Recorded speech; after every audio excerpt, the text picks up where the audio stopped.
William Golding'in o klasik romanı Sineklerin Tanrısı'na hoş geldin. Bugün masaya yatırdığımız kaynaklar hem romanın kendisinden kilit sahneler hem de yazarın niyetini ve kitabın simbolizmini derinlemesine inceleyen o meşhur eleştirel analizler. Peki bizim buradaki amacımız ne? Aslında çok basit. Bir grup İngiliz okul çocuğunun ıssız bir adada mahsur kaldığına neler yaşandığını ve bu hikayenin hani perdenin arkasında bize insan doğası, medeniyet ve vahşet hakkında neler fısıldadığını ortaya çıkarmak. O zaman hemen başlayalım. Her şey bir uçak kazasıyla başlıyor. Issız bir ada, bir grup İngiliz okul çocuğu ve en önemlisi etrafta hiç ama hiç yetişkin yok. Sıfır denetim. Aynen. İlk tepkileri de saf bir sevinç. Hatta ana karakterimiz Ralph bu durumu fark edince sevinçle amuda kalkıyor. Yetişkin yok diye bağırıyorlar. Bu onlar için bir rüyanın gerçekleşmesi gibi bir şey. Aslında bu bir sosyal deney için mükemmel bir başlangıç. Boş bir tuval, medeniyetten, kurallardan, denetimden uzakta kendi toplumlarını nasıl kuracaklar? Tam bu noktada da iki zıt karakterle tanışıyoruz. Evet, Ralph ve domuzcuk. Aynen. Biri doğal bir lider havası olan, sakin, yapıcı Ralph. Diğeri de ondan daha kısa boylu, şişman, gözlüklü ve astımlı, sürekli mantığın sesi olmaya çalışan domuzcuk. Ve ilk eylemleri kuracakları bu yeni toplumun temelini atıyor resmen. Ralph ve domuzcuk lagünde krem rengi büyük bir deniz kabuğu buluyorlar. Domuzcuk bunun ne olduğunu hemen anlıyor. Bir konk. Hemen bir fikri var. Diyor ki bunu bir borazan güdü kullanabiliriz. Yani diğer çocukları toplamak için. Evet ve domuzcuğun talimatlarıyla Ralph deniz kabuğuna üflüyor ve çıkan o güçlü, derin ses adaya dağılmış olan diğer bütün çocukları bir araya getiriyor. İşte o kabuk yani kork anında bir otorite ve düzen sembolüne dönüşüyor. Toplantı yapmak için, söz hakkı tanımak için kullanılıyor. Kimin elindeyse konuşma hakkı onundur. Bu medeniyetten getirdikleri bir kuralın ilk yansıması. Fakat bu ilk toplantıda düzenin ilk çatışması da hemen kendini gösteriyor. Bir lider seçilmesi gerekiyor. Tabii ki ve koro grubunun o disiplinli lideri Jack, Meridew, kendinden emin bir şekilde öne atılıyor. Ben şef olmalıyım diyor. Koro başıyım ve C notasına çıkabiliyorum. Yani onun için liyakat bu. Ama çocuklar onu seçmiyor. Elinde o sihirli sesi çıkaran konku tutan Ralphie şef seçiyorlar. Kaynaklardaki analizler bunun ilginç bir seçim olduğunu vurguluyor.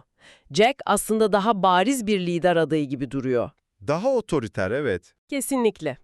Ama Raif'in bir sakinliği var ve en önemlisi o konku o tutuyor. Yani çocuklar agresif liyakati değil, düzenin sembolünü elinde tutan sükuneti seçiyorlar. İşte tam o an Ralph'in temsil ettiği demokrasi ve medeniyetle Jack'in temsil ettiği o daha ilkel, otoriter içgüdüler arasındaki gerilimin de başlangıcı oluyor. Ralph'in lider olarak ilk icraatı da gayet medeni ve mantıklı bir kurtulma planı yapmak. Bunun için dağın tepesinde sürekli yanacak bir kurtarma ateşi yakmak. Bu ateş, umudun ve medeniyete geri dönme arzusunun simgesi. Kesinlikle. Ama Jack'in buna hiç ilgi göstermemesi çok ilginç değil mi? Onun aklı fikri bambaşka bir yerde. Bambaşka bir yerde.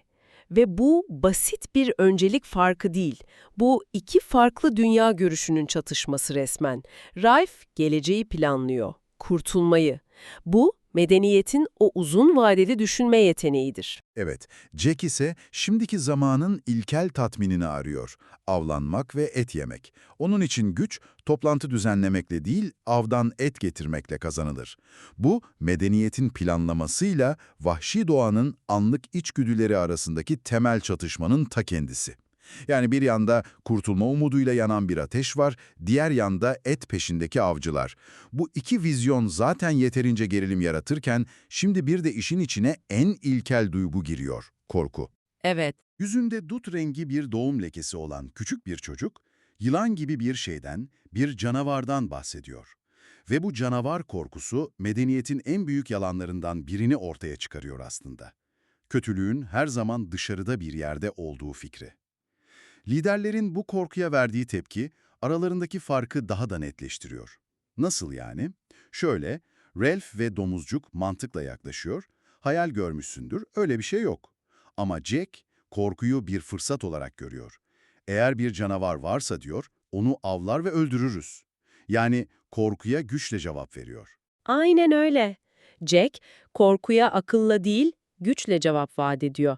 Ve korkmuş çocuklar için bu vaat mantıktan çok daha çekici geliyor. Jack, farkında olmadan onların korkusunu kendi gücünün yakıtı haline getiriyor. Kırılma noktası da tam olarak bu avlanma içgüdüsüyle yaşanıyor. Avcılar ilk domuzlarını öldürüyor ama. Bu basit bir av değil. Hiç değil. Jack ve avcıları yüzlerini kilden ve kömürden yaptıkları boyalarla bir maske gibi boyuyorlar. Metin bu noktada çok psikolojik bir detaya giriyor. Maskenin Jack'i utanç ve kendinin farkında olmaktan kurtardığını söylüyor. Yani bu bir kamuflaj değil, bir kimlik değişimi. Bu, psikolojide deindivüdüasyon denilen bir durum. Birey, bir grubun veya bir maskenin arkasına sığındığında kişisel sorumluluk duygusunu yitirir ve normalde yapmayacağı şeyleri yapabilir. Jack artık koronanın başındaki İngiliz okul çocuğu değildir. O, arkasına saklandığı müthiş bir yabancıdır, bir avcıdır. Ve bu yeni kimlik ona içindeki vahşeti serbest bırakma izni veriyor. Özellikle bir dişi domuzun öldürülüşü, kaynaklardaki analiz notlarında vahşetin doruk noktası olarak tanımlanıyor. Sahnenin anlatımı inanılmaz derecede rahatsız edici. Neredeyse cinsel bir saldırının terimleriyle anlatılıyor. Evet, çok ağır bir sahne. Avcılar sadece hayatta kalmak için öldürmüyor, bir tür sapkın bir zevk ve güç tatmini yaşıyorlar. Bu, Freud'un id olarak adlandırdığı, içimizdeki o ilkel, ahlak dışı ve sadece hazza odaklı gücün tamamen serbest kaldığı an.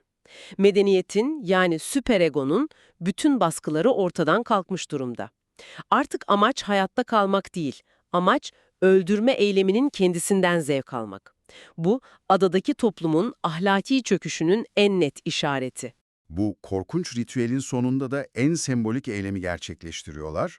Öldürdükleri domuzun kafasını kesip iki ucu sivriltilmiş bir sopaya geçiriyorlar ve canavara hediye olarak ormanın ortasına dikiyorlar. Hı hı. Etrafı kısa sürede sineklerle dolan bu kafa, sineklerin tanrısı oluyor. Bu romanın en kilit sembolü ve isminin de kaynağı. Sineklerin tanrısı.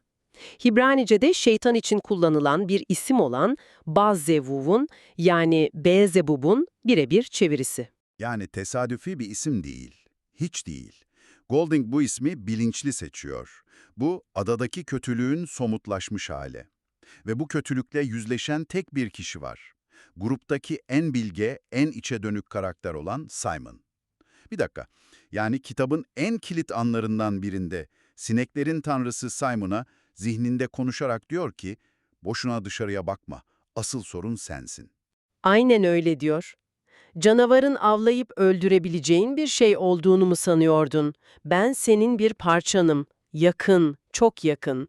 İşlerin yolunda gitmemesinin sebebi benim. Bu inanılmaz derecede karanlık bir an. Simon, arkadaşlarının korktuğu şeyin aslında kendi doğaları olduğunu anlayan ilk ve tek kişi oluyor. Bu ne kadar yalnız bir an onun için. Kesinlikle.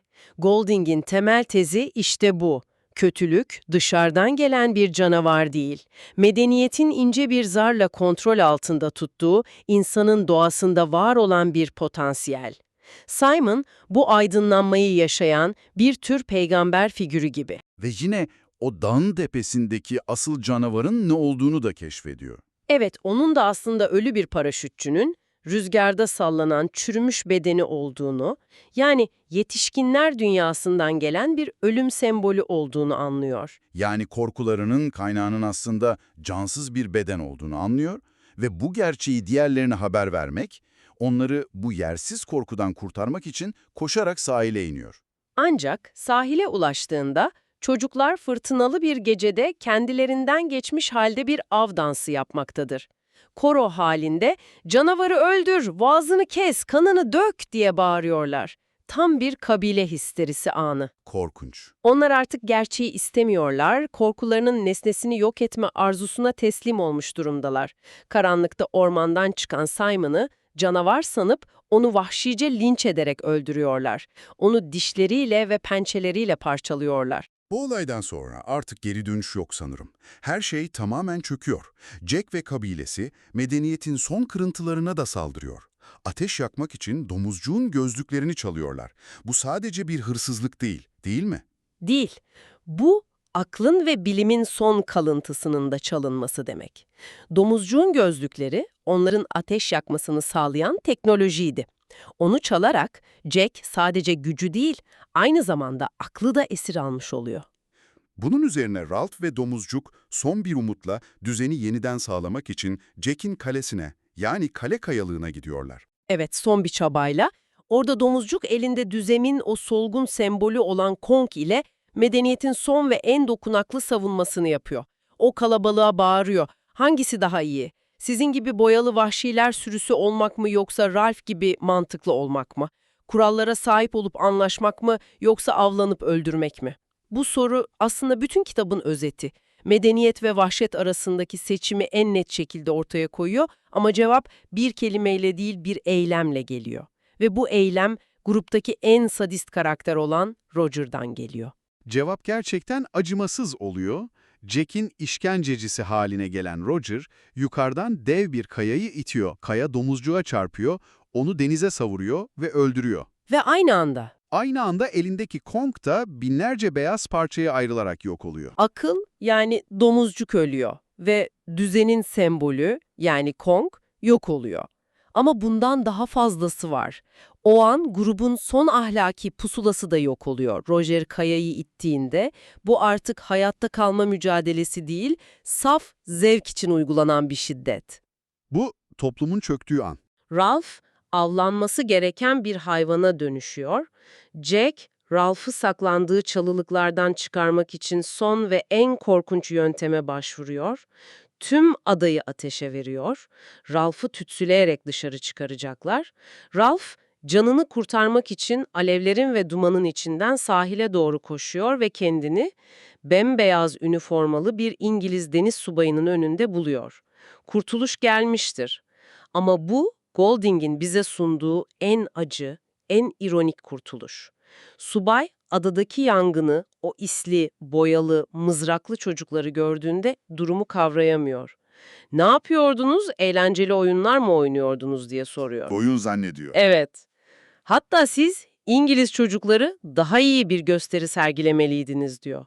Çocukların yaşadığı cehennemi bir oyuna benzetiyor. Üstelik kendisi de bir savaş gemisiyle, bir kruvazörle orada. Yani o da aslında yetişkinlerin dünyasındaki çok daha büyük ve organize bir vahşetin parçası. Tam olarak bu. Kaynaklardaki analizler bu son sahnenin altını özellikle çiziyor. O kruvazör de düşmanlarını aynı amansız şekilde avlayacaktır. Yani çocuklar adadaki mikro savaştan kurtulup yetişkinlerin dünyasındaki makro savaşa yani İkinci Dünya Savaşı'na geri dönüyorlar. Yani bir cehennemden başka bir cehenneme. Aynen. Golding'in kendisi de bir deniz subayı olarak savaşın dehşetini ilk elden görmüş biri. Bize şunu soruyor. Çocukları kurtaran bu yetişkini ve onun kruvazörünü kim kurtaracak? Bu yüzden Ralph'in ağlaması bir sevinç ağlaması değil. Kaynak metnin son cümlesi durumu mükemmel özetliyor. Ralph, masumiyetin sonuna, insanın kalbindeki karanlığa Eve domuzcuk denilen o gerçek bilge dostunun düşüşüne ağlıyordu. ağladığı şey kurtulmuş olması değil anladığım kadarıyla, hayır. Neyden kurtulamayacağını anlamış olmasıdır, insanın kendi doğasından. O adadaki mikrokozmos, medeniyet dediğimiz o ince zar yırtıldığında altından neyin çıkabileceğini gösteren korkunç bir aynaydı. Ve Ralph o aynaya bakma talihsizliğine uğradı. Sineklerin Tanrısı üzerine bu derinlemesine incelememizin sonuna geldik. Daha fazla kitap ve fikir analizi için Kitap Felsefe kanalına abone olmayı unutma.